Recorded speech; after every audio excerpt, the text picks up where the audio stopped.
acabar la plática, las clases, normalmente las voy a grabar para tenerlas, pues para subirlas después, ¿no? Para poderlas tener ahí como referencia.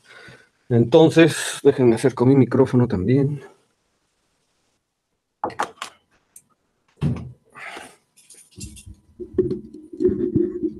Ok, creo que ya estamos. Entonces, ustedes ya ven la pantalla. Entonces nos quedamos aquí, ¿no? Entonces, quedamos que yo les iba a platicar un poco sobre, digo, estamos en la motivación del curso y les decía, o les digo, o insisto, que esta motivación es una motivación, digamos, geométrica, ¿no?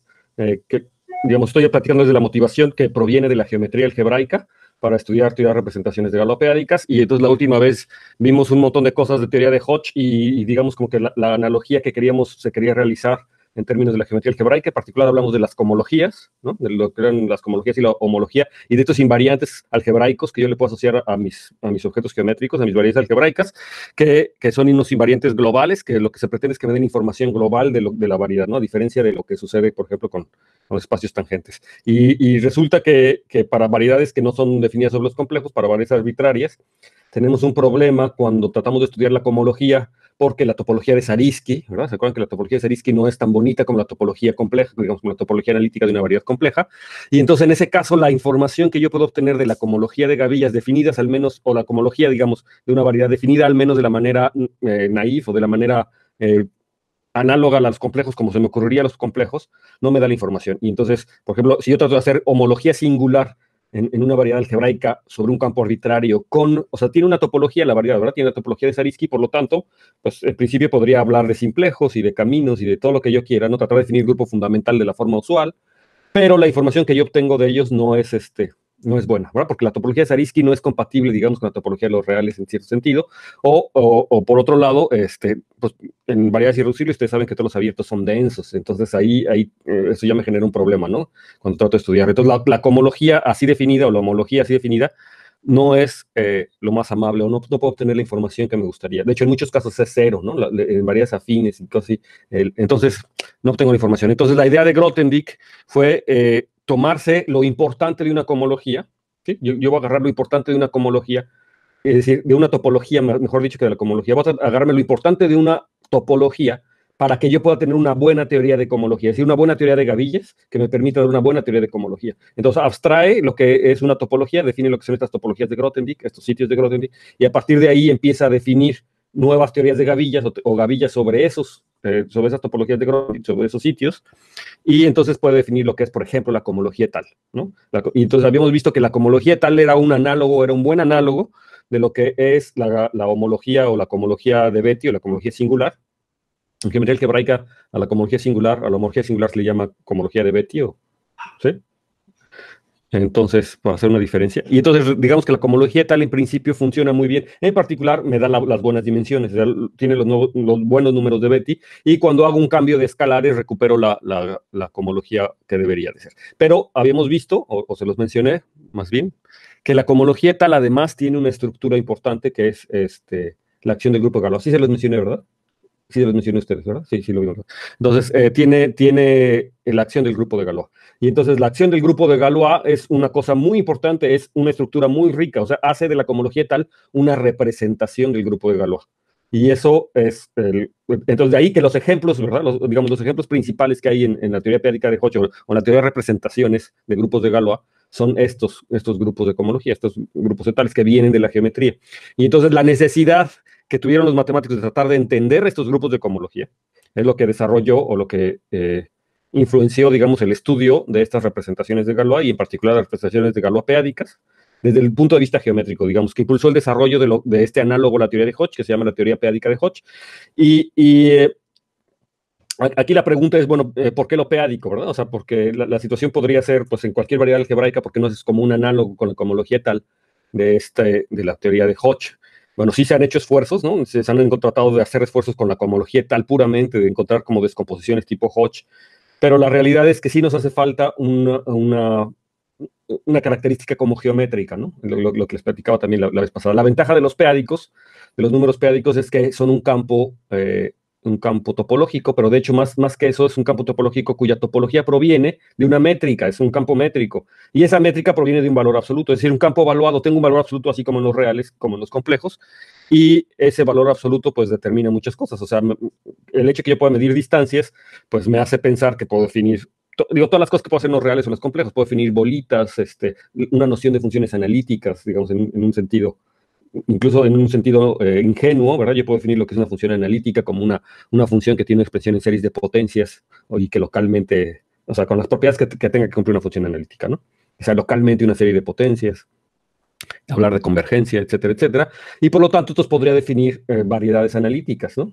Como ceros de funciones analíticas. Una variedad analítica en el mundo usual o en el mundo complejo es un espacio topológico, a lo mejor Hausdorff, dos numerables, esas cosas que le piden a las variedades topológicas, pero de tal manera que localmente se ve como el cero de funciones analíticas. Eso es una variedad analítica. En particular, las variedades diferenciales o las variedades complejas, suaves, son ceros de funciones, localmente son ceros de funciones diferenciales o diferenciables, y bueno, esas están íntimamente relacionadas con las funciones analíticas, ¿no? Las funciones analíticas son, en los complejos, son las diferenciables, ¿verdad? Entonces ahí yo tengo esa noción. En particular, las variedades que son ceros de funciones polinomiales, las funciones polinomiales, son funciones analíticas. Entonces, las variedades algebraicas definidas sobre los complejos son variedades analíticas o son variedades, sí, si son suaves, son variedades complejas, y si no, son variedades analíticas. O sea, hay esta relación, ¿no? Es por eso que yo puedo pasar. Entonces, yo tengo toda esa riqueza de la geometría compleja y todo lo que puedo hacer en la geometría compleja para estudiar esas variedades. Y de ahí la teoría de Hodge. Bueno, la teoría de Hodge, ¿alguien sabe algo de teoría de Hodge aquí? No. Bueno, la teoría de Hodge estudia estos grupos de cohomología, y estos grupos de cohomología se definen a partir de formas diferenciables, ¿verdad? De formas diferenciales que les había comentado, y estas tienen que ver con formas diferenciales holomorfas y antiholomorfas. O sea, nada más para que vean cómo está la cosa, ¿no? O sea, estoy utilizando fuertemente que una función o una función diferencial sea holomorfa o antiholomorfa, y eso es un concepto como que muy de los complejos, ¿sí lo ven? O sea, muy del análisis complejo. Y entonces ya, o sea, hay toda una cosa. Hay una parte algebraica en la que uno puede definir la cohomología de de RAM, pero digamos que originalmente la cohomología de RAM está definida en formas diferenciales holomorfas y antiholomorfas, y tengo el complejo de Dolbeault y todo ese tipo de cosas, que son cosas muy de la variable compleja. Entonces, si yo quiero realmente como un análogo de la teoría de Hodge, pero en el mundo peádico, entonces necesito esta noción geométrica, ¿verdad? Y les platicaba que Tate empezó, sí les platiqué a ustedes, que ya estoy confundiendo con lo que platiqué a ustedes y les platiqué al otro grupo, pero bueno, Tate, pues empezó con esto, ¿verdad? Con esta idea de tratar de definir una geometría que me sirva para la geometría algebraica, pero en este mundo peádico, ¿verdad? O sea, y creó esta cosa que se llama la geometría rígida, donde podía tener una buena noción de teoría de gavillas, ¿verdad? Y donde incluso, bueno, la topología de estos objetos en la geometría rígida no es una topología usual, es una topología de Grothendieck nuevamente, pero le permitía hacer una buena teoría de gavillas, o sea, una buena teoría de funciones analíticas, si quieren pensarlo así, una buena teoría de funciones. Y entonces, en efecto, tenía teoremas tipo Gaga. Los teoremas de Gaga usuales se llaman Gaga, es por geometría algebraica y geometría aritmética, en francés, géométrie algébrique, géométrie analytique. Es un artículo muy famoso de Serre, de Jean-Pierre Serre, en donde justamente él plantea que estudiar variedades algebraicas con ciertas características, digamos, compactas, con ciertas características, digo, proyectivas, o sea, les llama propias, son las variedades algebraicas propias y este tipo de características. Bueno, este tipo de variedades sobre los complejos, cuando me fijo en sus puntos complejos, obtengo una variedad compleja, pero entonces los teoremas Gaga me dicen que las cohomologías algebraicas definidas sobre estas variedades se pueden comparar con las cohomologías complejas, y que de hecho hay un funtor, es el funtor Gaga, el funtor de analitificación, que a una variedad algebraica le asocio su variedad compleja, y a la cohomología le corresponde entonces una cohomología compleja, y a unas vectorial le corresponde unas vectorial, y entonces da una correspondencia y me dice es lo mismo, hay una equivalencia entre estas categorías. Entonces, en efecto, puedes estudiar geometría algebraica, digamos, sobre los complejos, si tus variedades algebraicas son lo suficientemente bonitas, como les decía, propias, etcétera, que entonces puedes utilizar las herramientas de la geometría compleja para estudiarla, y prácticamente cualquier cosa que me digas sobre la geometría compleja de esta variedad, pues me lo vas a decir de mi variedad algebraica. Entonces tengo este tipo de teoremas Gaga. Lo que hace Tate en geometría analítica, o sea, en esto de la geometría rígida, geometría analítica rígida, es sentar estas bases de esta geometría que en particular permitieron establecer teoremas tipo Gaga, pero ahora en el mundo peádico. ¿Verdad? En el mundo peádico también existe para la geometría rígida de Tate este pasaje, ¿verdad? Este funtor de analitificación que se llama la rigidificación entre las variedades algebraicas. Creo que ni me están viendo, yo estoy haciendo mímica aquí, ustedes no me ven. Okay. Entre las variedades algebraicas y las variedades analíticas, pero peádicas. Entonces se estableció esta conexión entre estos dos mundos, y entonces aquí aquí también lograron establecer teoremas tipo Gaga. El problema con esta geometría rígida es que es complicada, es decir, los objetos geométricos son complicados y la razón es porque la topología no es una topología usual, como ya les había dicho, es una topología de Grothendieck. Entonces, básicamente la idea de Tate fue definir abiertos, que no eran abiertos usualmente, sino otro tipo de abiertos, que son los abiertos de Grothendieck, pero esta idea evolucionó, ¿no? El espíritu era, bueno, ¿cómo abstraigo yo las propiedades de la topología para poder hacer una buena teoría de gavillas, ¿no? Pero después de Tate, la geometría rígida fue evolucionando y entonces hubo otros matemáticos que se preguntaron que, más bien, ¿qué le hace falta a la topología para poder tener una buena teoría de funciones? ¿Qué es lo que le está haciendo falta, ¿no? Y qué es lo que están estos abiertos de Tate, estos abiertos de Grothendieck, de Tate, de los abiertos rígidos, digamos, se llaman afinoides, ¿verdad? Estos afinoides de Tate, que es lo equivalente a los abiertos, ¿qué es lo que capturan de la topología que no tiene la topología usual? ¿No? Esa es como la pregunta. Entonces, otros matemáticos agregaron, en vez de cambiar la topología, le agregaron más cosas a mis objetos, en mi geometría analítica rígida, le agregaron puntos para que entonces sí pueda tener una topología de verdad. Y un ejemplo de eso son los espacios de Berkovich. No sé si han ustedes oído hablar de espacios de Berkovich en alguna ocasión. Bueno, los espacios de Berkovich es un espacio topológico, son espacios topológicos donde realmente sí tengo una topología y donde además se pueden definir sobre campos p-ádicos. O sea, de hecho, siempre que yo tenga un valor absoluto o evaluaciones, ¿verdad? Yo puedo definir estos espacios de Berkovich, en particular para el mundo p-ádico, y resulta que estos espacios de Berkovich recuperan un poco lo que hacía la geometría de Tate, ¿no? O sea, engloban o se generalizan la geometría de Tate. En particular, estos espacios de Berkovich son generalizaciones, o se pueden entender como generalizaciones de estos espacios rígidos, con la ventaja de que ahora sí es un espacio topológico de verdad.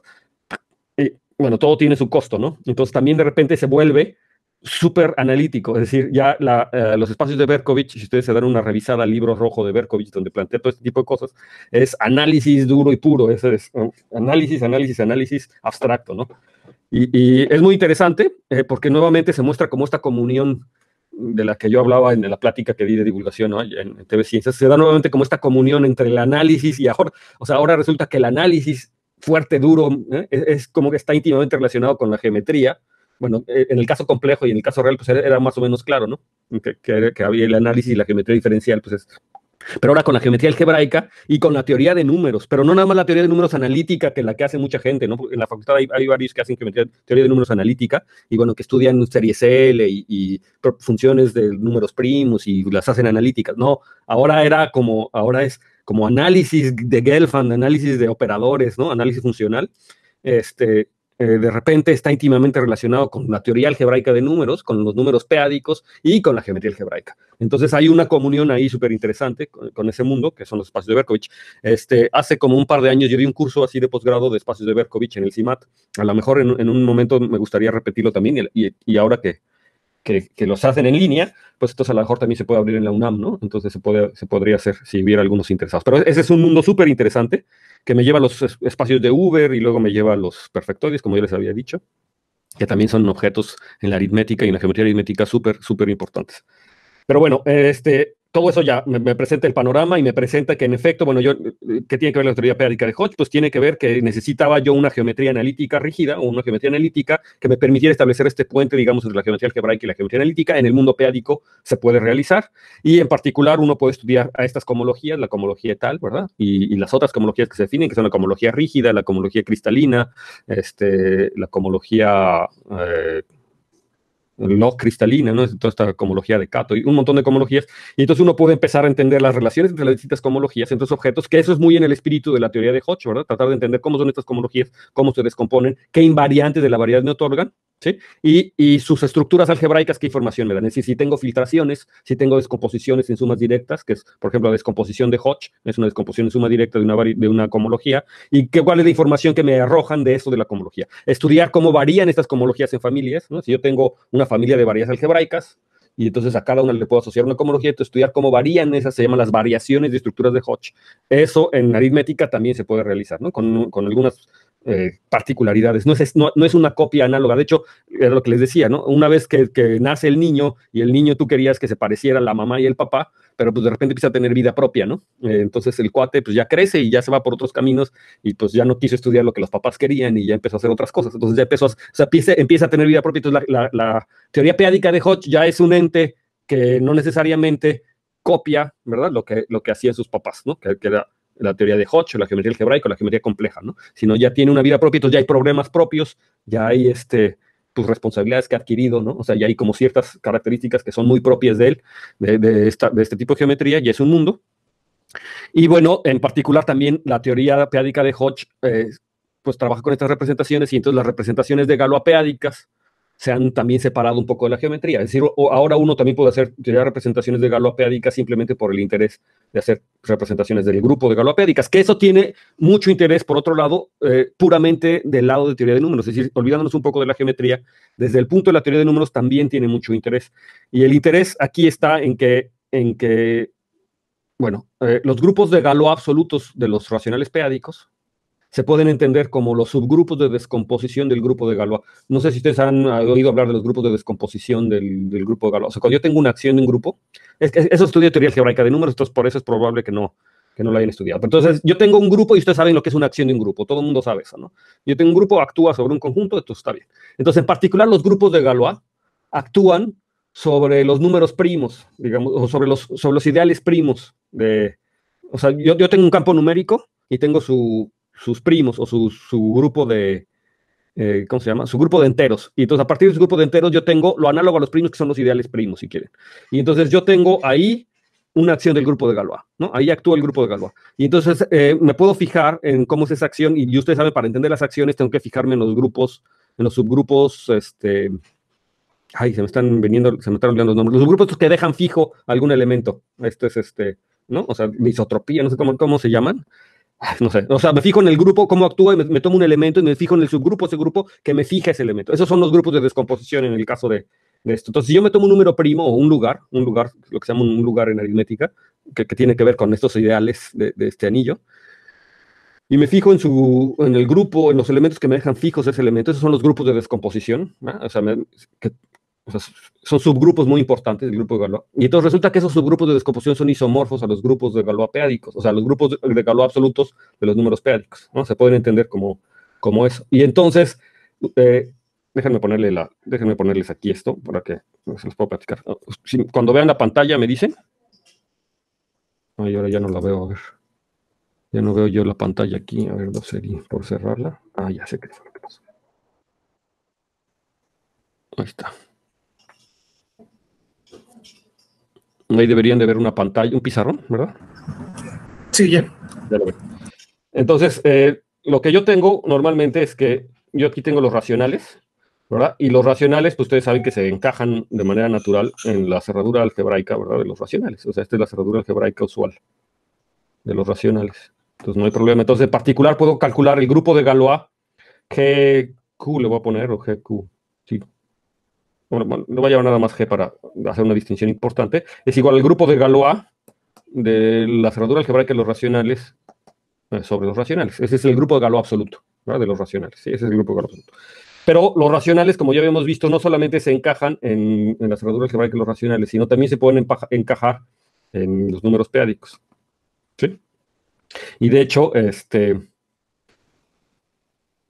pues yo podría tratar de ahora fijarme en la cerradura algebraica de los racionales peádicos, ¿no? Y entonces yo por otro lado tengo este grupo, ¿no? Yo tengo el grupo GP, le voy a llamar, que es igual al grupo de Galois de QP barra, y digamos lo voy a tomar sobre QP, ¿verdad? Este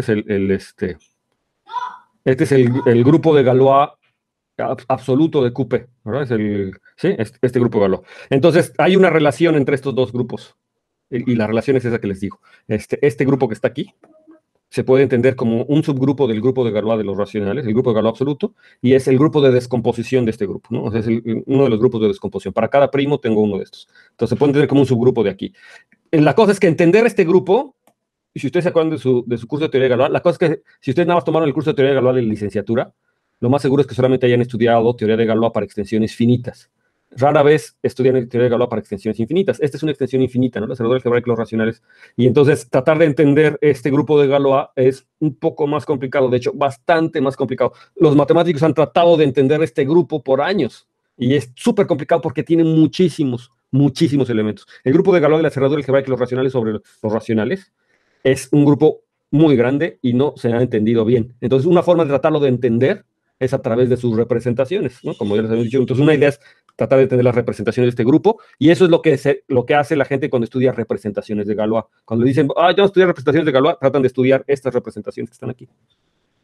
Hay muchas cosas que se pueden saber y se pueden decir de las representaciones de Galois, ¿sí? Hay gente que se dedica, de hecho, para la demostración del último teorema de Fermat, o de la demostración de Wiles, que utiliza curvas elípticas y formas modulares, hay una parte muy importante de teoría de representaciones de Galois, y de hecho de deformaciones de teoría de representaciones. Es una parte muy importante. Pero, de todas maneras, no es muy claro. De hecho, tan es así que Grothendieck, para tratar de entender este grupo, trató de definir esto que se llaman los de Sound Enfant, que se llaman dibujos de niños. No sé si han oído hablar de los dibujos de niños que han hablado, que son como unas gráficas que están íntimamente relacionadas con superficies de Riemann. Y entonces, y la acción del grupo de Galois, ¿verdad? De este grupo de Galois de superficies de Riemann, les determinan una cierta configuración de puntos, que es lo que le llaman los de Sound Enfant, los dibujos para niños. En algún momento les platicaré de eso si quieren. Es una cosa muy interesante. Tiene que ver con grupos de Galois y el grupo fundamental y todo ese tipo de cosas, ¿no? Entonces, estos dibujos de niños son una cosa tan complicada que la gente que le ha metido el diente, le mete el diente un rato y dice, híjole, no vemos para dónde va esto. O sea, como que no lo pueden todavía trabajar porque realmente es muy difícil y se va. Entonces, hay poco avance actualmente. O sea, después de que Grothendieck definió esto, ya van muchos años. Esto va a haber sido, no tengo el dato preciso, pero haber sido como por los 80s, antes de que Grothendieck se retirara.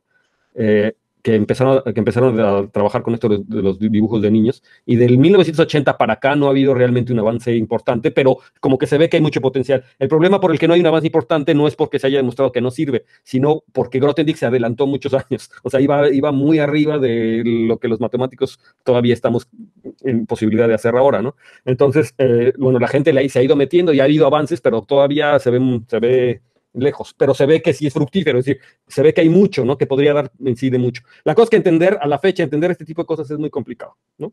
Y hay mucho interés de entenderlo porque no nada más desde el punto de vista de teoría de números, sino con el análisis. Ustedes han oído hablar del programa de Langlands, ¿sí? Entonces, el programa de Langlands tiene que ver con representaciones del grupo de Galois y otras cosas que vienen del análisis, ¿no? Las funciones L y ese tipo de cosas. Y entonces establece una correspondencia muy interesante entre representaciones y funciones L, ¿no? Entonces, en particular, Langlands, ¿verdad? El programa de Langlands o las conjeturas de Langlands tienen que ver con estos grupos de Galois.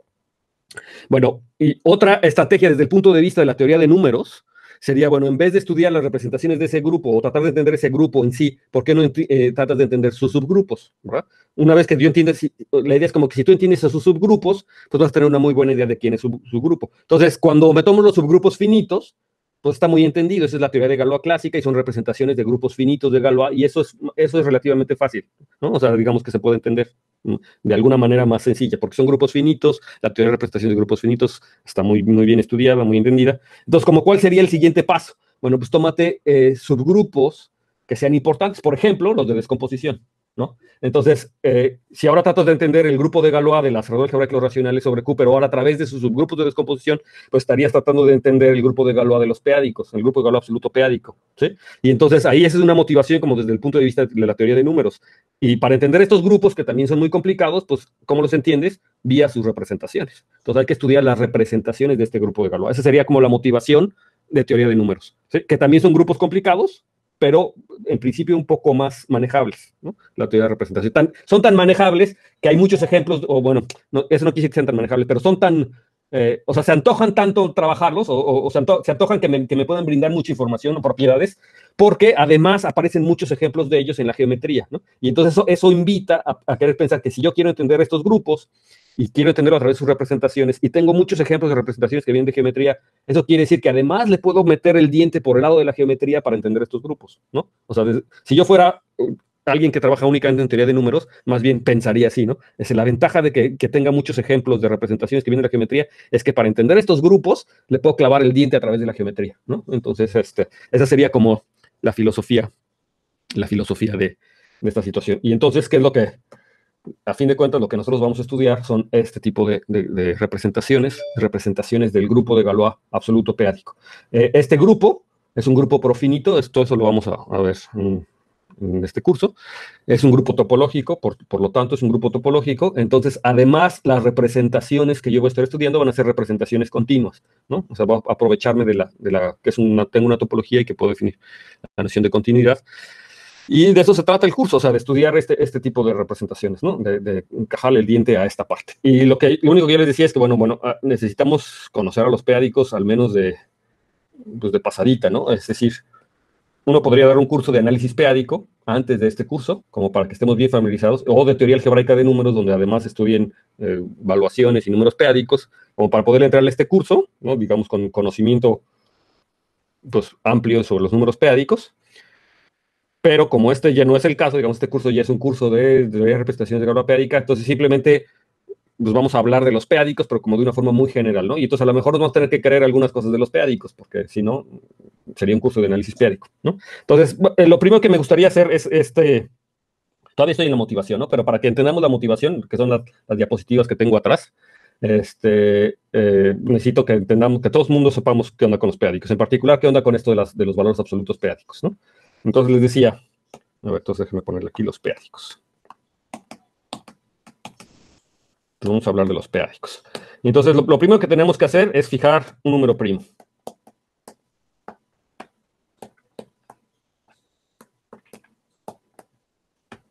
Entonces, un número primo, el que ustedes gusten, ¿de acuerdo? Y entonces, lo primero que tenemos que notar es que si yo me tomo, si n es un número entero, cualquiera, entonces... Pero creo que no veo. Creo que no se veía que estaba escribiendo. No sé sí, aquí yo tampoco estoy viendo vi los p-ádicos, pero no veo que se actualice. Déjenme ver. Luego se pasa con este programita, a ver. Déjenme ver si logro reconectar. ¿Qué está pasando? Sí, parece que como que se me desconectó el iPad. Y eso a veces pasa si estoy conectado a distintas redes. Y ahorita estoy conectado aquí a Rogelio. Déjenme ver si estoy conectado a la misma red aquí. Sí, eso pasa, estoy conectado a otra red. Ok. Entonces ya me conecté a la misma red. Debería en principio no haber ya problema. Déjenme ver si... Sí, exacto, y se me borró todo lo que había escrito. Bueno, estamos aquí. Y ahora sí ya lo ven, ¿verdad? ¿Ya ven que dice ahí los p-ádicos? Sí, entonces les decía que lo primero que vamos a fijar es AP, un primo, un número primo de los números enteros, ¿de acuerdo? Ahora sí lo ven, ¿verdad? Sí. Es un número primo de los números enteros, y entonces lo que quiero que notar es que si yo me tomo n un número entero cualquiera, entonces, pues puede ser que n divida, digo que p divide este número o que no lo divida, ¿no? Pero entonces, en general, yo siempre voy a poder encontrar un alfa de tal manera que p a la alfa divida a n, pero p a la alfa más 1 ya no lo divide. ¿Sí? O sea, es la potencia máxima. Aquí lo que debería haber dicho es que existe un alfa, ¿verdad? De tal manera que p a la alfa divide a n, pero p a la alfa más 1 ya no lo divide. Y entonces este numerito alfa lo llamamos la evaluación, digamos.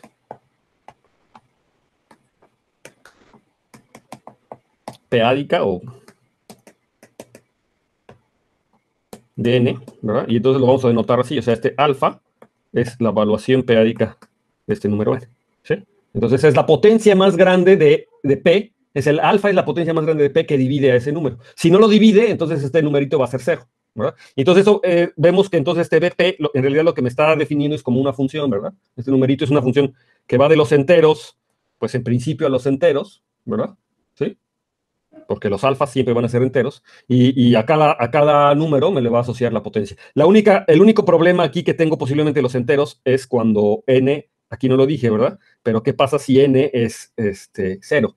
¿Verdad? O sea, ahí es el único problema. Entonces, si yo quisiera ser como bien estricto, entonces aquí n me lo debería de tomar distinto de 0. Pero no lo voy a hacer porque para n igual a 0 voy a extenderlo. Entonces aquí le voy a pegar un punto, que va a ser el infinito, con las convenciones usuales. Y entonces, aquí la única variante que voy a hacer es que para el 0, pues lo voy a definir como ese punto. Y tiene todo el sentido, ¿verdad? Porque el 0 es divisible una cantidad infinita de veces por el número p, por un número primo p, ¿verdad? Entonces, digamos que el orden de divisiones es el infinito. Entonces, esa es la extensión. Entonces, aquí, digamos, para n distinto de 0, yo hago esta definición de la evaluación p-ádica, pero para los demás es esto. Y entonces, en particular, yo veo que aquí la evaluación p-ádica, pues de hecho la puedo restringir, ¿verdad? O sea, la evaluación p-ádica de algún n siempre es mayor o igual a 0. ¿no? Para los enteros. Sí vale 0 para algunos enteros. ¿Para qué enteros? Pues para los que son primos relativos con P, ¿no? Para los que son primos relativos con P tengo este 0, y si no, tengo esta situación. Bueno, la cosa está en que... Ay, ¿qué pasó? ¿Se me borró otra vez? Algo anda muy mal aquí. A ver, yo quiero una página nueva. Ah, ya sé qué es lo que está pasando. A ver, voy a tener que abrir otra página. ¿Por qué? Porque estaba escribiendo sobre una fotografía y no estaba escribiendo sobre el programa. Había tomado una fotografía de esto y te estaba escribiendo sobre la fotografía. Bueno, no importa. Entonces, yo lo que tengo, les insisto, es esta función, ¿verdad? BP, que va de los enteros a los enteros unión el punto al infinito, que lo que hace es la evaluación periódica.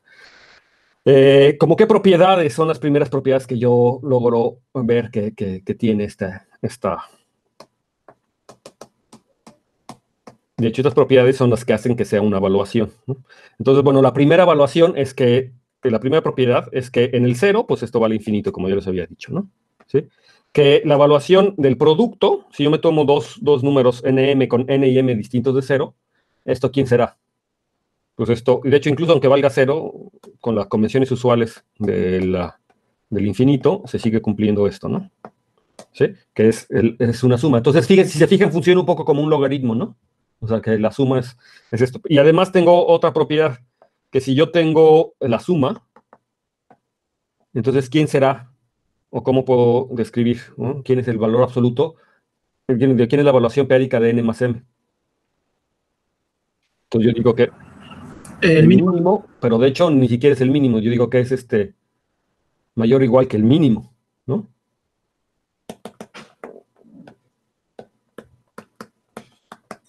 ¿Y por qué mayor igual y no igual, ¿no? ¿Qué es lo que pasa? ¿Por qué se cumple el mayor igual y no el igual? ¿En qué caso? ¿Cómo en qué caso no se cumple el igual, no? Pues cuando la suma te da otra potencia o O algo sea, así, la ¿no? cosa está en que aquí, por ejemplo, n yo lo puedo escribir como p a la alfa, digamos, y m, digo p a la alfa por un n' con n' relativo. O sea, me tomo sus respectivas evaluaciones. No, con p y n Con P. primos relativos. O sea, que p ya no divide al n', y lo mismo hago para m, y nada más que aquí le voy a poner p a la beta, le voy a poner m', nuevamente con p y m' primos relativos, y entonces yo me fijo quién es la suma, ¿no? N más m. Y entonces la situación es esto, pues sería p a la alfa por n' más p a la beta por m', y entonces aquí lo que puedo factorizar en efecto es el mínimo, ¿verdad? Es el mínimo de las alfa beta. Entonces, sin pérdida de generalidad, yo puedo suponer que alfa es menor o igual que beta, ¿no? No importa, supongo sin pérdida de generalidad que alfa es menor o igual que beta, y esto para poder factorizar aquí p a la alfa. Entonces, si yo factorizo p a la alfa, me quedaría por n' más p a la beta menos alfa, o, ¿sí? Y la beta menos alfa por m'. Y entonces la pregunta es que si la evaluación aquí sería alfa, que sería el mínimo, ¿verdad? La evaluación de n más m, ¿quién es la máxima potencia de p que divide a este número?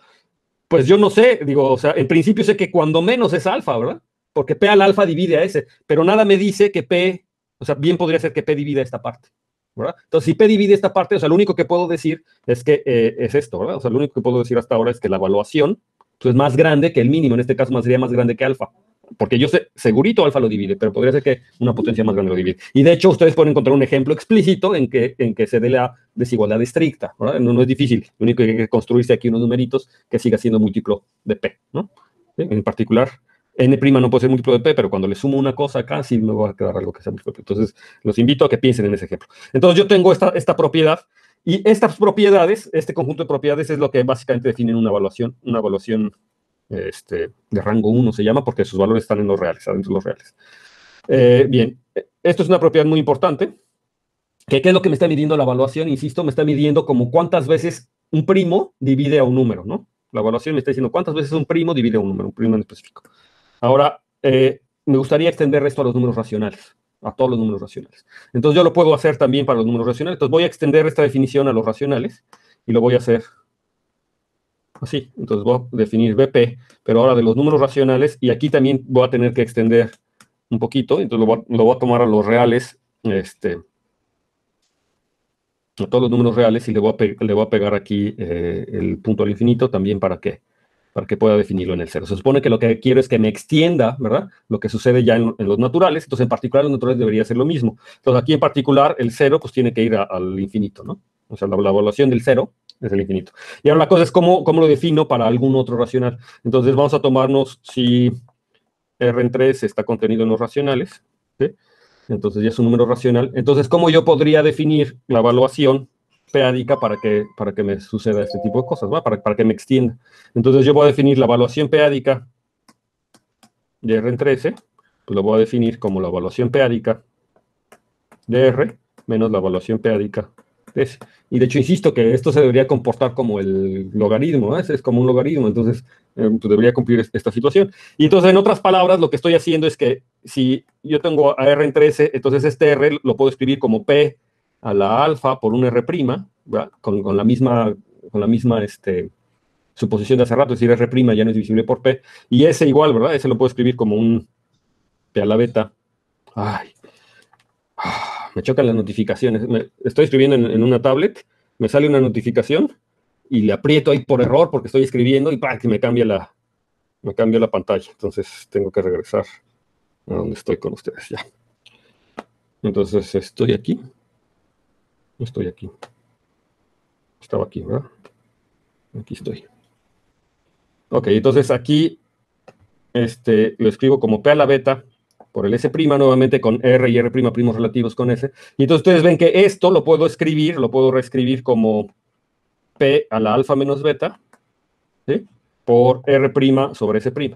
Y ahora R' sobre S' ya no le puedo factorizar ninguna potencia de P, ¿no? Ese sí son primos relativos, digamos, tanto R' como S', no le puedo factorizar ninguna potencia de P. Y entonces se ve claramente que aquí, justamente como la idea de la evaluación es análoga a la de los enteros. La evaluación p-ádica de R entre S, entonces sería este alfa menos beta, que es el de arriba menos el de abajo. Entonces, esta definición que les puse aquí, pues sí tiene todo sentido. Y se ve, entonces, que cuando RS o cuando el racional es un entero, pues coincide con la misma definición. Entonces, yo tengo esta evaluación. Y entonces, digamos que para cada primo, entonces yo tengo una evaluación, ¿sí? Y es una parte muy importante, pero lo importante de las evaluaciones es que las evaluaciones me definen valores absolutos. O sea, a partir de una evaluación yo puedo construir un valor absoluto. Y entonces ahora vamos a hacer el valor absoluto p-ádico, o el valor absoluto.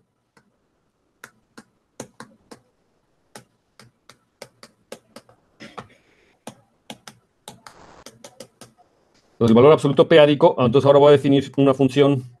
A ver, algo que no hice notar, que me gustaría notar de la definición, es quién es el rango de la evaluación, ¿no? ¿Quiénes son los posibles valores que está tomando? Yo aquí lo tomé muy grande, posiblemente, ¿no? Para el caso en el que lo estoy haciendo, este conjunto que está aquí es muy grande, ¿no? Me bastan los enteros, ¿sí se ve? Porque los numeritos que me estoy tomando aquí, los alfa y la beta, son números enteros, ¿verdad? En el caso de los naturales eran de 0 a infinito, de hecho eran los enteros positivos hasta infinito, nada más podían ser positivos. Pero en el caso, ya cuando estoy tomando los racionales, ya podría ser negativo, porque alfa menos beta, beta podría ser más grande, ¿verdad? Entonces ya estoy tomando los negativos. Entonces aquí en realidad es mucho, ¿verdad? El rango de la función lo podría haber tomado de los enteros al infinito, ¿verdad? De los enteros y con el infinito, porque era demasiado, ¿no? Es importante notarlo. Bueno, en algunos casos, de hecho, el concepto más general de evaluación va a un grupo ordenado, ¿verdad? Es decir, una evaluación iría de un anillo a un grupo ordenado. En este caso, el grupo ordenado serían los enteros, ¿verdad? Y le estoy pegando además el punto al infinito. Pero bueno, de todas maneras, todo cabe en los reales. Digo. Es decir, las evaluaciones de rango 1 son las que van a los reales. Entonces, en particular, estas son evaluaciones de rango 1. ¿Sí? Ok, entonces, el valor absoluto p-ádico, entonces ahora lo voy a denotar así, con un P.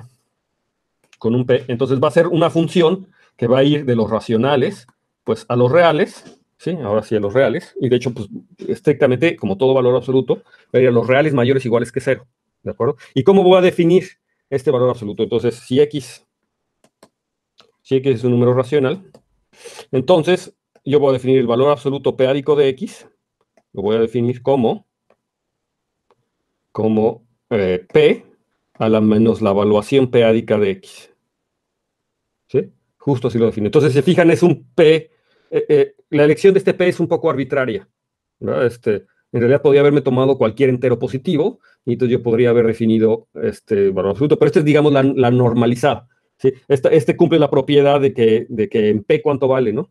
O sea, es el valor absoluto normalizado en P, ¿verdad? O sea, aquí lo que voy a tener es que el valor absoluto p-ádico de P, digo, el valor absoluto p-ádico del P mismo, ¿cuánto vale?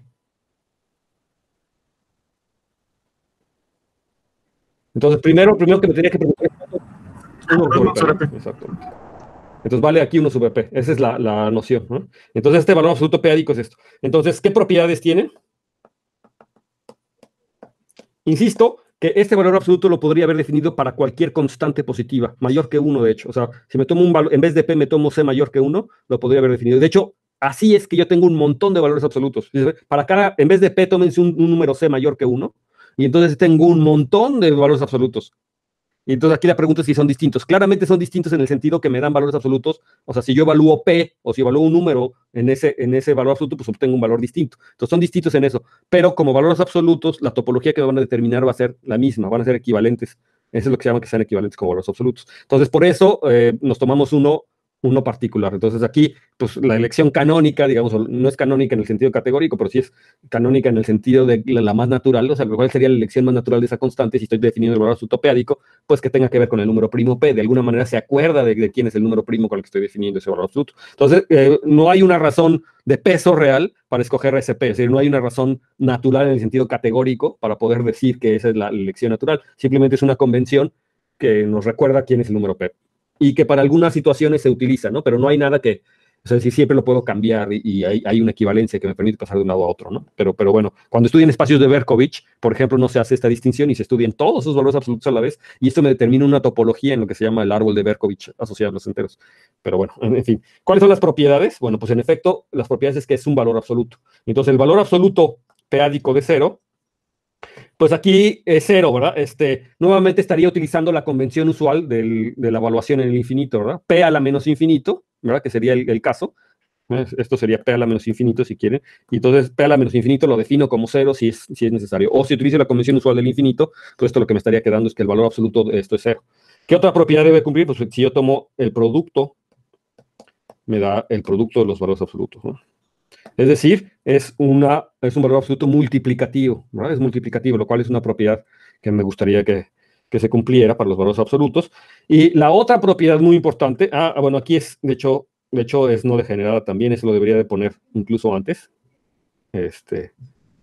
Aquí lo voy a poner para. Y el valor absoluto de x p-ádico es igual a 0, sí, solamente sí, de hecho. X es igual a 0. O sea, el único es no degenerada, ¿ves? Es positiva definida, no degenerada. Es lo que debe cumplir un valor absoluto, ¿sí? Y solamente el 0 es el único que vale 0. El producto es multiplicativo, el producto se abre. Y la suma, ¿qué es lo que debe de cumplir? Para que sea un valor absoluto.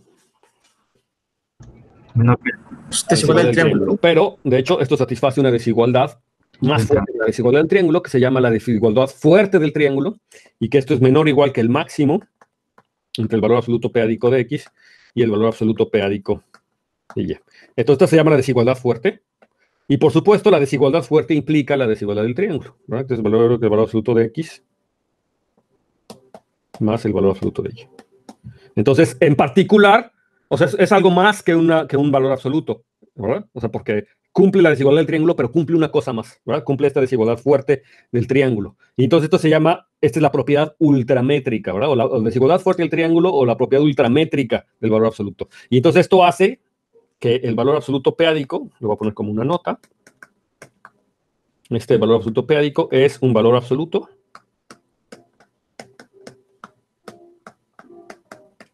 ultramétrico, se llama.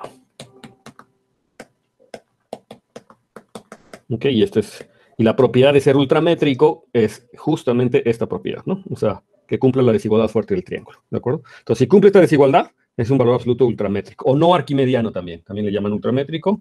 Y bueno, la razón por la que es no arquimediano, eso es muy fácil de ver, ¿no? Y la razón por la que es no arquimediano es esta observación. Otra observación es que primero vamos a quién será la bola de radio 1, ¿no? O sea, si yo me fijo en la bola de radio 1 con centro en el 0, digo, a ver, antes de esto, como valor absoluto, puedo entonces, o sea, como es un valor absoluto, me permite definir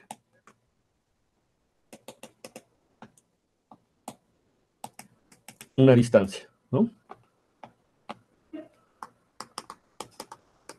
Y entonces tendría una distancia, tendría que los racionales un espacio métrico con esta distancia. Entonces, ¿cómo yo definiría la distancia p-ádica, ¿verdad? De entre dos números racionales.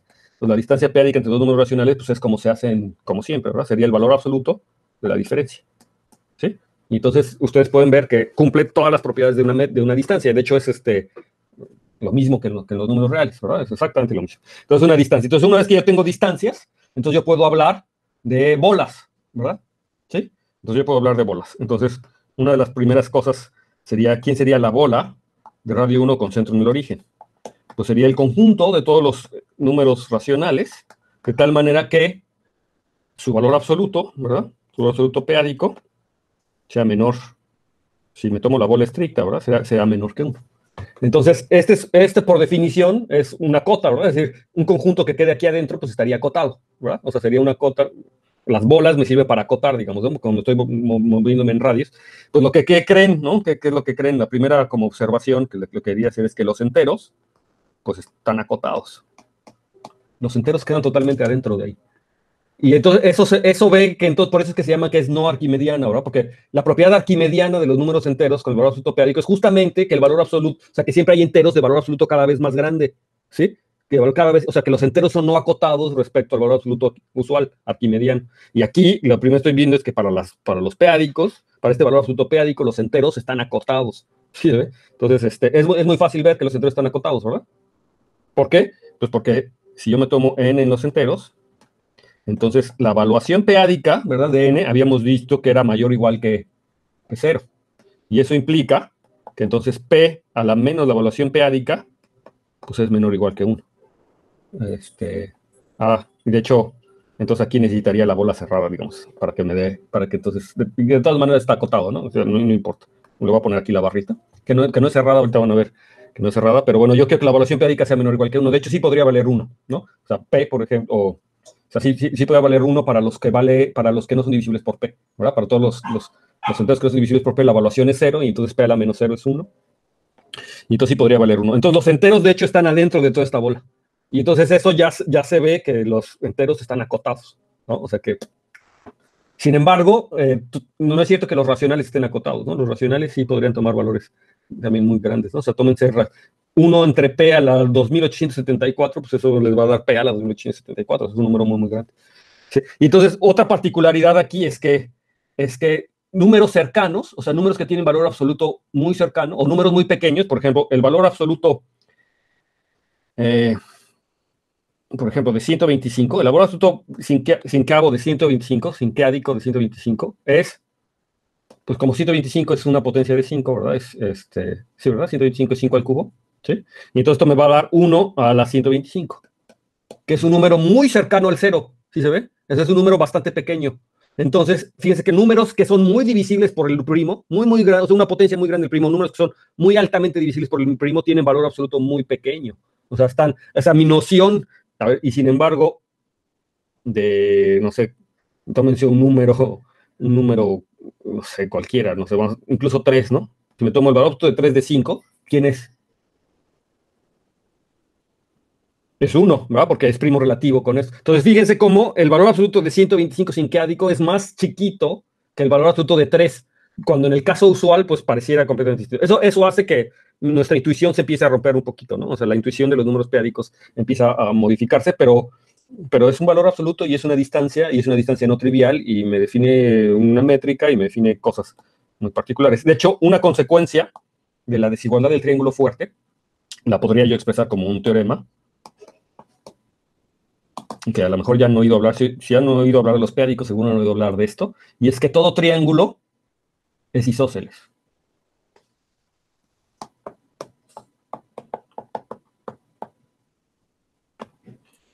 Todo triángulo tiene dos lados iguales.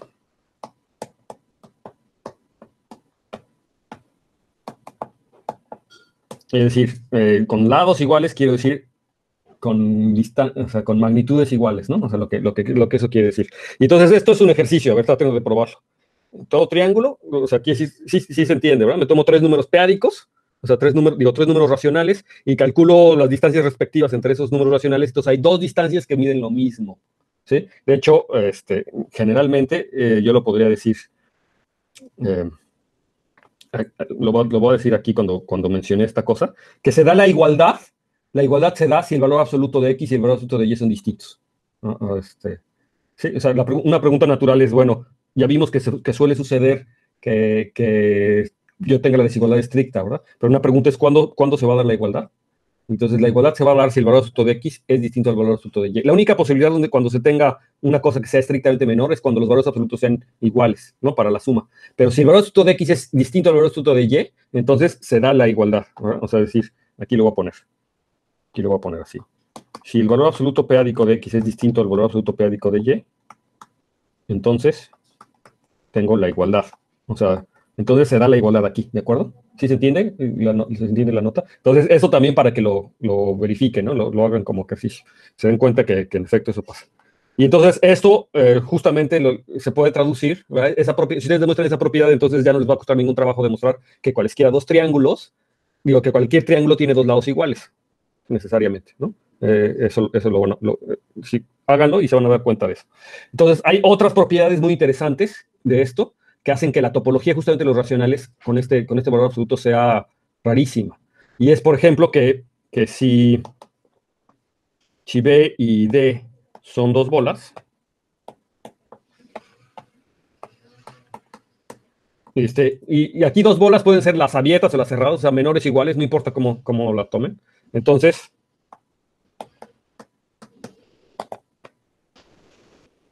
solo pasa alguna de las siguientes, ¿no?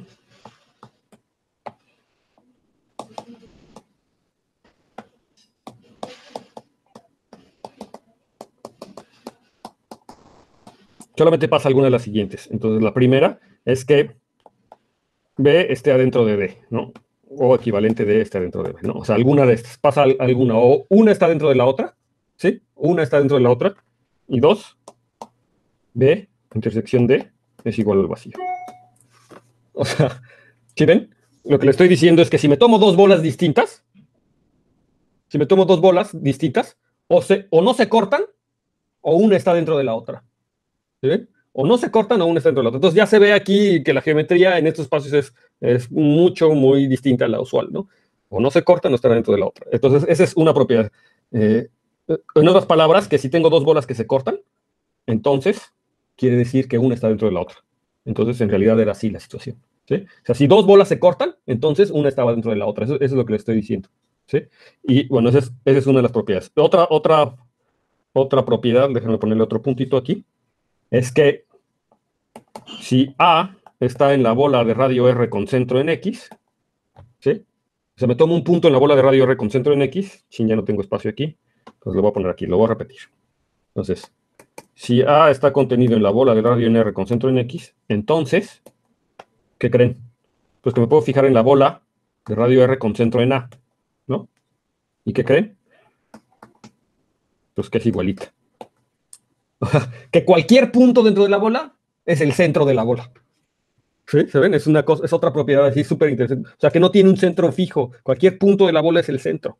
Entonces eso está ya bien loco, ¿no? Otra propiedad. BR de X es abierto. Eso es claro, ¿verdad? Que es abierto porque de hecho la topología, ¿verdad? La topología que yo defino con ese valor absoluto, la base de abiertos es este. ¿Todo el mundo sabe topología aquí? ¿Todo el mundo cursó topología? Sí. Entonces la base de abiertos de la topología con este espacio métrico es dado justamente por estas bolas, ¿no? Por las bolas. Entonces B es abierto, pero ¿qué creen? También es cerrado.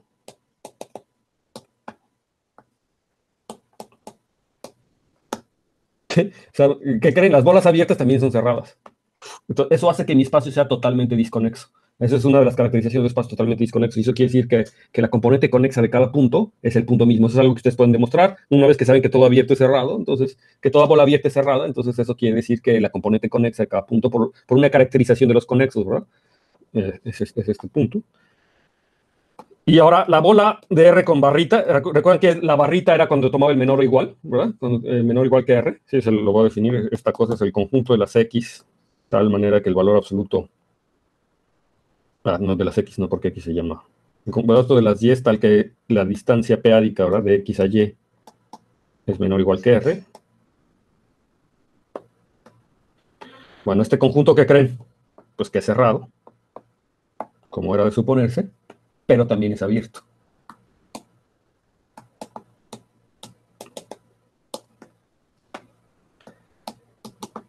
Y en general son distintos.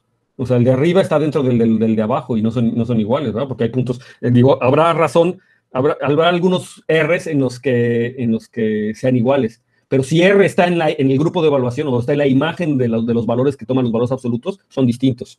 ¿Sí? Para algunos R son iguales y para otros son distintos. Entonces, fíjense. Y entonces yo también podría definir ahora la frontera de la bola. ¿Sí? La bola de radio R con centro en X. Y esto lo puedo definir como el conjunto de todos los puntos Y, de tal manera que el valor absoluto de YX es exactamente igual a R. ¿Qué creen este cuate qué? Es cerrado, pero también es abierto.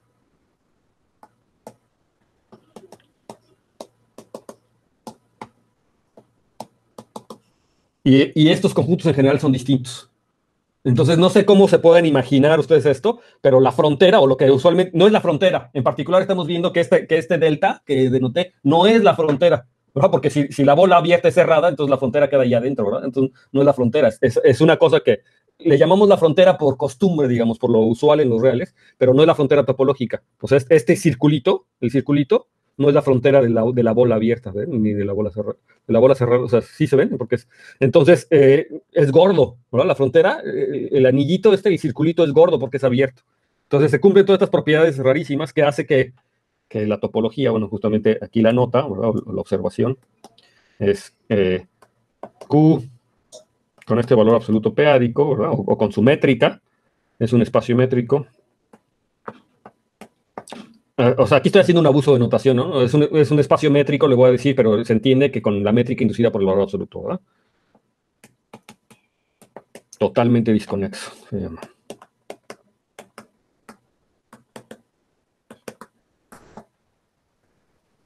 Y esto es como decir que es un conjunto de Cantor.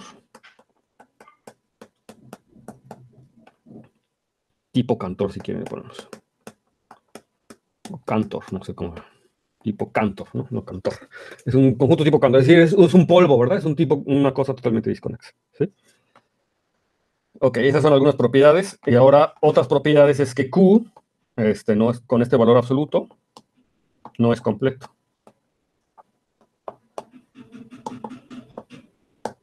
Y esto se ve porque es decir, yo tengo la noción de sucesión de Cauchy, ¿verdad? O sea, puedo definir lo que es una sucesión de Cauchy exactamente como le hago un análisis. ¿Sí? ¿Cómo definir una sucesión de Cauchy? Pues igual, ¿verdad? O sea, lo voy a hacer nomás para. Entonces, una sucesión, digamos, xn, en una sucesión en xn contenido en los racionales, ¿verdad? Es de Cauchy. Es de Cauchy, de aquí de Cauchy respecto a este valor absoluto p-ádico, ¿verdad? O sea, es de Cauchy respecto a este valor absoluto p-ádico. Si para todo epsilon mayor que 0, los reales, existe un n mayor que 0, tal que si n y m son mayores que esta n, entonces el valor absoluto de xn menos xm es menor que epsilon, ¿no? Esa es la definición de una sucesión de Cauchy usual, y aquí es el valor absoluto p-ádico en todos lados, ¿sí? Esa es la definición y entonces las sucesiones de Cauchy son las que deberían de converger, ¿verdad? Y entonces aquí la cosa es que no es cierto que no todas las sucesiones de Cauchy convergen, y es más o menos fácil ver que, por ejemplo, para polinomios cuadráticos, es decir, que, por ejemplo, en los racionales ustedes saben que la raíz de 3 o la raíz de 5 no está, no son números racionales, son números irracionales, y yo puedo construir una sucesión de Cauchy que converja a ese número, o sea, que debería de converger ese número, pero pues no está en los racionales, ¿no? O sea, es decir, las sucesiones polinomiales son continuas, entonces yo puedo construir una sucesión de Cauchy que converge ese número y que no esté. Eso se ve en un curso de análisis p-ádico, con las cosas que hace uno en los p-ádicos, ¿no? No se los voy a hacer, pero hay una cosa que se llama el lema de Hensel, que es una propiedad muy importante, que me permite construir sucesiones de Cauchy y este tipo de cosas, y en particular sí puedo ver que los racionales p-ádicos, digo, los racionales no son completos, ¿verdad? Pero entonces aquí la definición es que como no son completos, entonces la completación con este valor absoluto es los racionales p-ádicos. Entonces, los racionales p-ádicos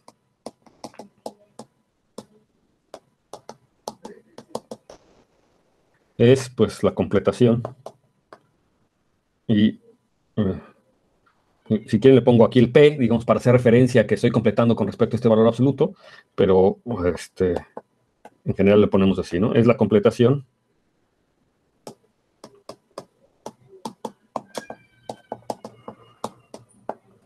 de Q con el valor absoluto p-ádico, o respecto a este valor absoluto p-ádico. Entonces, todo el mundo se acuerda, ¿verdad? De curso de análisis, cómo es la completación, ¿no? O sea, me tomo la clase de equivalencia y sucesiones de Cauchy y hago toda una serie de cosas. Sí, ¿verdad? Es obligatorio que tomen análisis ¿no? Sí, entonces todo el mundo sabe. Ok. En la UNAM sí, lo que pasa es que les pregunto porque luego en otras universidades no. Entonces hay gente que no saben, sobre todo cuando están en maestría, que no saben cosas de análisis que deberíamos saber. En fin, ok. Entonces, esos son los racionales p-ádicos, ¿no? Y se denotan por QP. Definiciones. Ya para no escribir en otro lado, lo voy a poner aquí. Ustedes van a perdonar el desastre, pero bueno, defino QP y es la completación de estas cosas, ¿no? O sea, esta completación se denota por QP y hace referencia a los racionales p-ádicos, ¿de acuerdo? Y entonces, unas observaciones es que, bueno, la QP, nuevamente QP, el valor absoluto p-ádico se extiende, ¿verdad? Como toda completación, ¿verdad? El valor absoluto o la métrica se extiende al aserrador álgebra y se extiende por continuidad, es decir, el valor absoluto aquí ¿sí? O sea, se extiende por continuidad. Es decir, me tomo una sucesión de Cauchy que converge ese punto y lo defino como el límite, ¿no? Así se extiende. Entonces, nuevamente es un espacio métrico o es un campo evaluado. Es un campo evaluado, es un campo.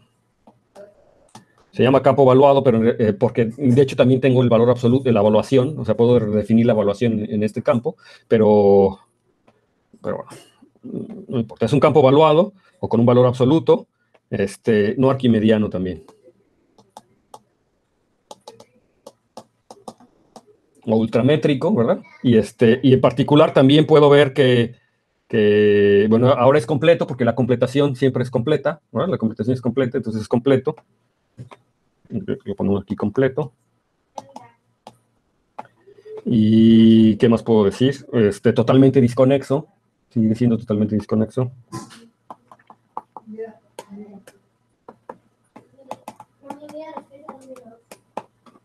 Ok, y aquí, de hecho, la bola cerrada con centro en 0 y radio 1 es un anillo.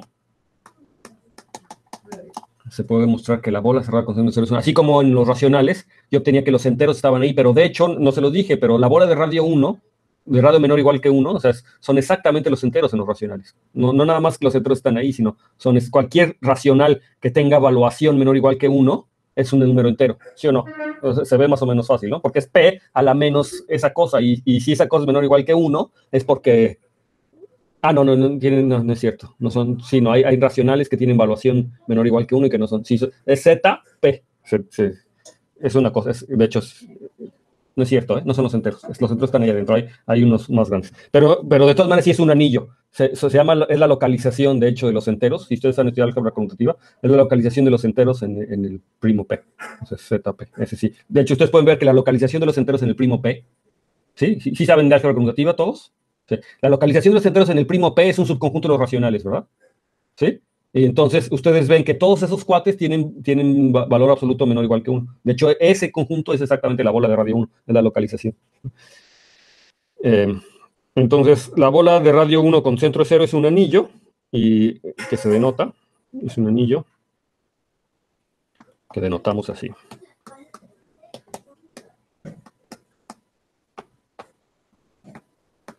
Por ZP.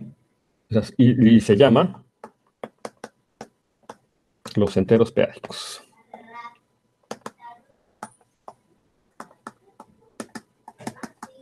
Más adelante vamos a hacer una construcción algebraica de los enteros p-ádicos. Esta es la construcción analítica de los números p-ádicos, pero hay una construcción algebraica de los números p-ádicos, ¿no? que es la que más nos gusta a los que hacemos álgebra y teoría de números, pero la construcción analítica es importante, ¿no? Hay que saberlo. Entonces, ZP se llaman los enteros p-ádicos, y de hecho, otra cosa es que la bola de radio 1 con centro en 0, entonces, de hecho, esta cosa pues está dentro de la bola cerrada, ¿verdad? Está dentro de ZP, ¿sí? Es un ideal. Y de hecho es un ideal maximal. Ustedes pueden demostrar que la bola, o sea, los que están menores que uno son un ideal y de hecho forman un ideal maximal. ¿Sí? denotado por MP. ¿Sí? Es el ideal maximal. Entonces yo lo que tengo, MP está dentro de ZP. Y MP, pues son todos los números p-ádicos, digamos, cuyo valor absoluto es menor que 1. ¿De acuerdo? Y de hecho, los que tienen valor absoluto 1, es decir, la frontera de esta cosa, ¿sí? Que son estos, es ni más ni menos las unidades de ZP.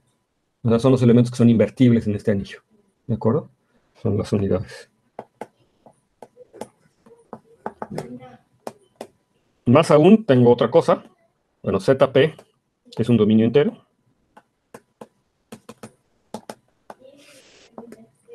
Entonces todo el mundo se acuerda que es un dominio entero, no tiene divisores de 0. Más aún es un anillo local. ¿Qué quiere decir que es un anillo local? Que tiene solamente un ideal maximal. Solamente tiene y su ideal maximal, de hecho, ya sabemos quién es, ¿verdad? Y de hecho, es un anillo de evaluación discreta. Es un dominio de evaluación discreta.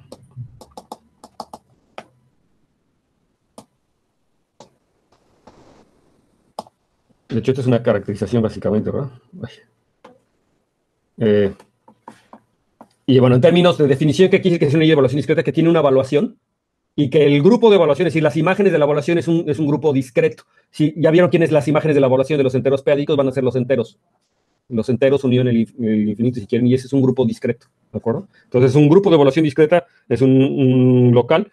Más aún, lo voy a poner todo aquí. Todas estas son proposiciones, ¿verdad? Son teoremas en muchos de los casos cuando uno estudia análisis p-ádico, pero como les digo, no es un curso de análisis p-ádico, entonces nada más quiero resumir con las propiedades y más o menos que se convenzan, ¿no? Que no está tan difícil intuirlo de alguna manera, ¿no? Entonces, un dominio entero es local, es un dominio de evaluación discreta. El campo, como es un dominio de evaluación discreta, entonces el campo de fracciones de este ZP, pues ¿quién crees que es? Pues es QP, ¿no? O sea, nos recupero a QP como el campo de fracciones de ZP. Y ZP módulo, el único ideal maximal, es ni más ni menos, ¿quién cree? Lo voy a poner como isomorfo. Isomorfo a Z módulo P, que es el campo finito FP. ¿Sí? De hecho, MP es el ideal generado por P. Es de ideales principales, entonces es el ideal generado por P, es PZP. ¿Sí? O sea, que es todos los que tienen valuación menor o igual que 1. Se puede ver que esto es, algebraicamente es esto, ¿verdad? Este PZP es la bola de radio 1, ¿verdad? ¿Sí? Radio menor, la bola cerrada de radio menor o igual que 1. Es fácil verlo. Entonces yo tengo este isomorfismo, ¿verdad? ZP módulo MP es los enteros módulo P, que es el campo finito. Entonces este es lo que se llama, los enteros p-ádicos es un campo, es un anillo de característica mixta. Y de característica mixta es justamente porque los racionales p-ádicos es de característica 0. ¿Por qué?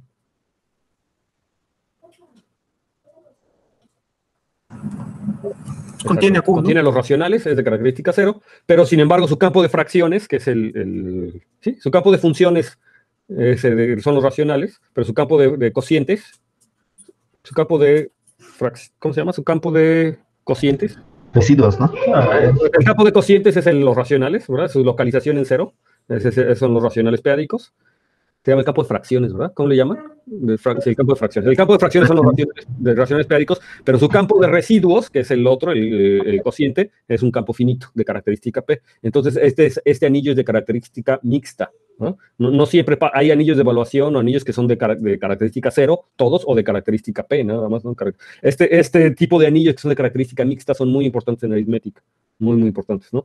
Si se fijan, en cierto sentido, como que estos anillos tocan dos mundos, ¿no? Tocan el mundo de la característica 0. Es decir, imagínense que yo puedo definir un objeto geométrico sobre ZP, es decir, un esquema sobre ZP, una variable algebraica sobre ZP. Esta variable algebraica sobre ZP va a tener fibras, lo voy a poder tener como un fibrado de variedades, una variable algebraica sobre ZP, para cada punto, la imagen inversa, me va a determinar una fibra, y entonces va a tener fibras que son variedades algebraicas sobre campos de característica 0, y por otro lado, la fibra en el punto en el punto maximal, va a ser en el punto cerrado se llama, va a ser una variable algebraica sobre un campo de característica positiva. Entonces, las variedades sobre ZP, o sea, las variedades algebraicas sobre los enteros p-ádicos, se pueden entender como familias de variedades donde hay cachitos de variedades que están en característica 0 y cachitos de variedades que están en característica positiva, y entonces estoy haciendo aritmética y geometría a la vez, ¿no? Estoy haciendo ese mundo. Entonces uno podría estudiar reducción. ¿Quién me comentó que trabajaba sobre variedades abelianas o que había trabajado sobre variedades abelianas? Entonces, por ejemplo, cuando yo tengo una familia de variedades abelianas, yo estoy interesado en su reducción, módulo un primo, si es que las variedades abelianas están definidas sobre un campo numérico. Entonces me tomo la reducción sobre un número primo, que es como considerar a la curva elíptica o la variedad abeliana ahora sobre el campo finito y ver si esa cosa que me queda ahí sigue siendo una variedad abeliana o no, o sea, si obtengo singularidades o no. Eso se llama la reducción. Bueno, todo eso se puede interpretar en términos de estudiar la variedad sobre un campo, sobre un dominio de evaluación discreta, ¿no? Si lo hago así, la fibra especial sería la fibra sobre el campo finito y la fibra genérica sería la fibra sobre los racionales, que sería la variedad abeliana. Entonces estoy teniendo como una familia y la reducción es justamente esa situación. Entonces, estos tipos de anillos son muy importantes en aritmética, ¿no? En general. Y bueno, y entonces, no sé si haya otra cosa importante que decirles así de la parte analítica de los números periódicos que hay que saber. Sí, en efecto, todos los ideales y todo eso se pueden interpretar en términos de bolas, y hay una construcción algebraica, ¿verdad?, de esta situación, que me la voy a reservar para más adelante, pero el hecho de que yo tenga toda esta interpretación analítica es lo que me permite tratar de hacer geometría analítica en ellos, ¿no? Sí, o sea, yo ya que tengo noción de abiertos y eso, pues ¿qué me cuesta ahora definir lo que es una función analítica en un abierto?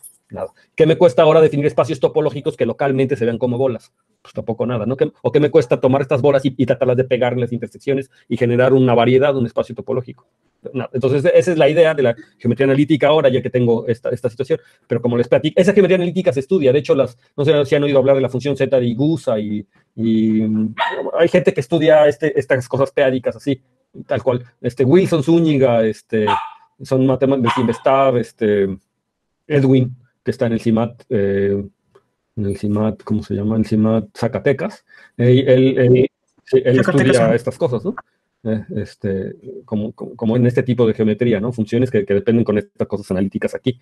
Pero para la geometría algebraica no son tan buenas en el sentido que les había dicho, ¿no? Entonces, de ahí la necesidad de esta geometría rígida, que es tomarse los abiertos un poquito distintos. Pero bueno, básicamente esto es como la parte analítica y hay muchas cosas que decir, pero déjenme, mis hijos abrieron la puerta, entonces ya están haciendo ruido. Déjenme cerrar la puerta. Oigan, muchachos, estoy dando clase, por favor.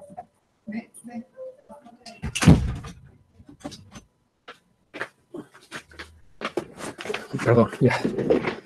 Ok, entonces, luego vamos a regresar a esto, a la parte más algebraica. De hecho, la parte analítica solamente para este curso, requiero como que tengan las nociones, ¿no? O sea, el entendimiento general, pero yo creo que lo más útil es tener la parte algebraica y, de hecho, la teoría de Galois de esa parte, ¿no? De la parte algebraica.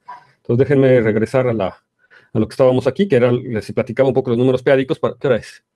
Sí, son la 1. ¿A qué hora termina la clase?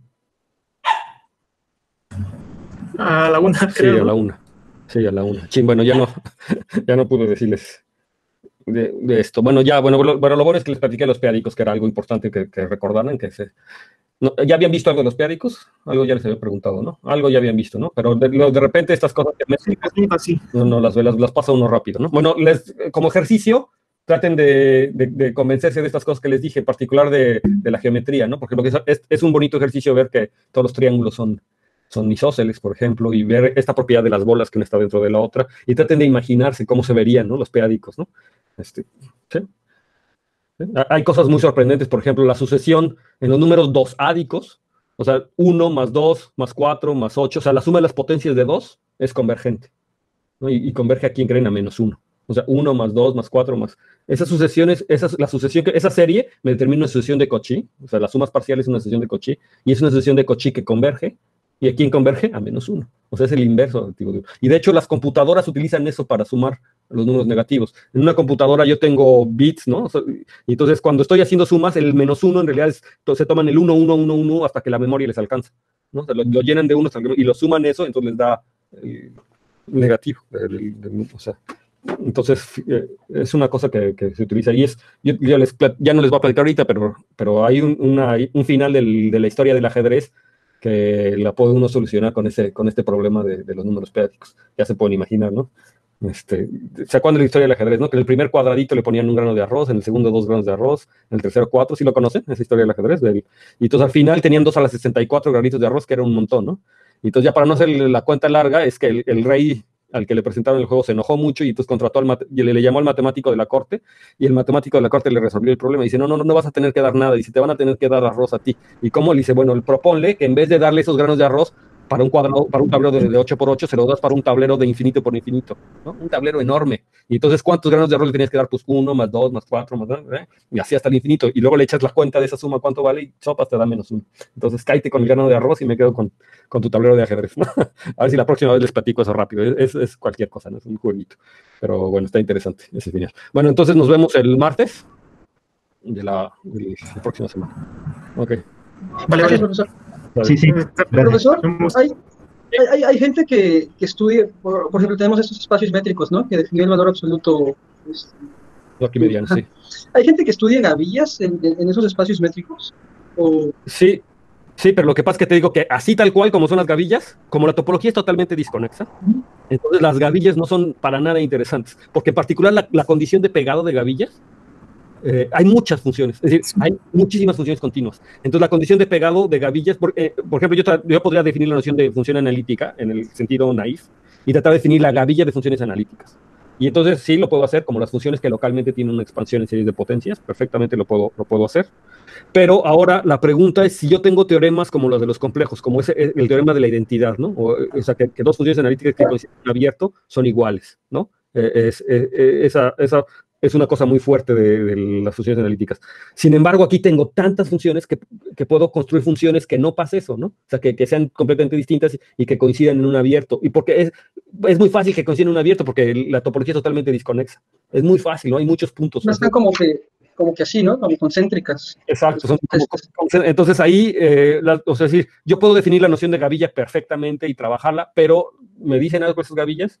No, o sea, de hecho, la verdad es que las gavillas no van a tener ahí mucha, o sea, no me dice nada. Siempre puedo hacer, pero no hay nada.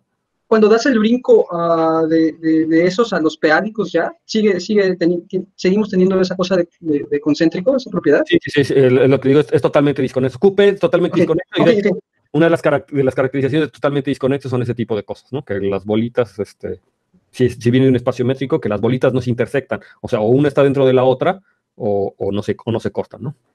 Son ajenas. Entonces, eso es una caracterización de los espacios totalmente desconexos, y entonces, sí, sigues teniendo esa situación. Ahora, cuando me fijo en la cerradura algebraica y luego me fijo en la completación, entonces ya pasan otro tipo de cosas. Por ejemplo, los complejos peádicos, hay un tipo de completación que se llama esféricamente completos. Estos son esféricamente completos. Entonces ya pasan situaciones muy raras porque le agregaste ya muchos puntos y entonces si yo lo dibujara, que es lo que hacen los espacios de Berkovich, yo vería como un arbolito con unas ramas muy peluditas, como muy densas. O sea, los números peádicos se pueden interpretar como en términos de árboles gráficamente. De hecho, hay una interpretación de los peádicos tal cual como árboles, pero ya cuando me voy a los complejos peádicos, le salen muchas ramas a esos arbolitos, como muchos pelitos, que hace cosa como densa alrededor de esos puntos. Entonces ya hay sutilezas en los complejos peádicos, ahí de la topología, ¿no? Hay sutilezas. Pero sí, en todo caso siempre son fractales, son cosas muy, sí, son difíciles de imaginar, de hecho, ¿no? Hay modelos reales de los números peádicos, ¿sí? Funciones que encajan a los peádicos en los reales y en efecto recupero el conjunto de Cantor, por ejemplo, o los triángulos de Sierpinski o todos estos fractales se pueden ver como representaciones de los números peádicos, para algunos P's, ¿no? En los números reales, adentro de los reales. Hay formas de verlo. Pero simplemente son encajes, ¿no? Encajes. Y bueno, pues hay muchas formas de encajarlo, ¿no? Entonces no hay como una forma de imaginarse los peádicos que sea muy fácil. De hecho, ese es el problema de la aritmética, de la geometría aritmética y de la geometría algebraica en general. Ustedes ya lo han de haber notado cuando estudian geometría algebraica, que la intuición geométrica es muy compleja, ¿no? Obtener esa intuición geométrica es difícil. Imagina, si ustedes hacen geometría algebraica sobre los complejos, pues entonces sí tienen intuición geométrica y todo lo ven y lo dibujan y lo hacen. Pero si hacen geometría algebraica sobre cualquier campo, de repente les empiezan a ver que espacios tangentes y que el ciclo y como que se achica y tú no lo ves porque en aritmética o porque en un campo arbitrario el dibujito no sale. Entonces, mi impresión es que la gente que hace aritmética, la intuición geométrica no lo agarra de los dibujos, sino lo agarra como de los diagramas, de las categorías. Les comentaba yo que mi asesor de doctorado y yo, nunca en todas las veces que nos reunimos, hicimos un dibujo de una variedad en el pizarrón y hacíamos geometría, ¿no? O sea, no, nunca. Siempre eran diagramas y propiedades universales y cosas así, ¿no? Diagramas conmutativos, cosas así. Y cuando yo llegué aquí a México y entonces daba mis pláticas de aritmética, ¿no? Ya ves que cuando uno regresa del doctorado se tiene que andar promocionando por todos lados. Y entonces la gente me pregunta, ¿y eso cómo se ve, no? ¿Y cómo se dibuja? Y yo, hijo, superficies K3. Y dice, ¿cómo se ve una superficie K3 sobre un campo peádico? Y yo, ay, güey, no, digo, te puedo decir los complejos, pero los peádicos no sé, ¿no? Y o sea, me importa, ¿no? O sea, lo que me importa son sus propiedades, ¿no? Como muy aritméticas, muy algebraicas. Lo importante es que sí puede uno pasar. Ahora, formas de hacer matemáticas hay muchas, ¿no? Hay matemáticos que todo lo ven. Por ejemplo, Javier Gómez Montes, impresionante, él todo lo ve, ¿no? Todo lo ve, es así, me gustaría a mí de repente tener esa facilidad de ver las cosas como él, pero todo lo ve y entonces está padre, ¿no? Es como las distintas formas de hacer matemáticas. Mi impresión es que la gente que hace aritmética como que se acostumbra a ver las cosas, pero como en diagramas o en propiedades universales, eso que les digo, como muy algebraica la cosa, ¿no? Y a fin de cuentas tu intuición geométrica la sacas de ahí, o sea, no sé, cuando yo pienso en un as vectorial no pienso en el dibujito, yo pienso en una gavilla, ¿no? De rango 1, o sea, como que esa es mi imagen que lo tengo en la mente. Pero bueno, depende de cada quien, ¿no? Me imagino, pero siento que mucha gente que hace aritmética, eso es lo que termina desarrollando como intuición geométrica, a fin de cuentas. Algo hay de repente se hace unos dibujitos, pero sabes que no es. O sea, ¿cómo dibujas a los periódicos? ¿Cómo dibujas a las bolitas esas que están ahí, no? Sí, puedes hacerte tu imagen, pero es otra cosa, ¿no? Lo importante es que tengas esas propiedades geométricas y que puedas trabajar con ellas, después de todo, ¿no? Y se llaman propiedades geométricas, pues, pero en fin. Ok. ¿Alguna otra duda, comentario? ¿No? Pues creo que no. Bueno, ok. Pues entonces continuamos con esto la próxima semana. ¿Ok? Sí, muchas gracias por eso. Muchas gracias. Hasta luego.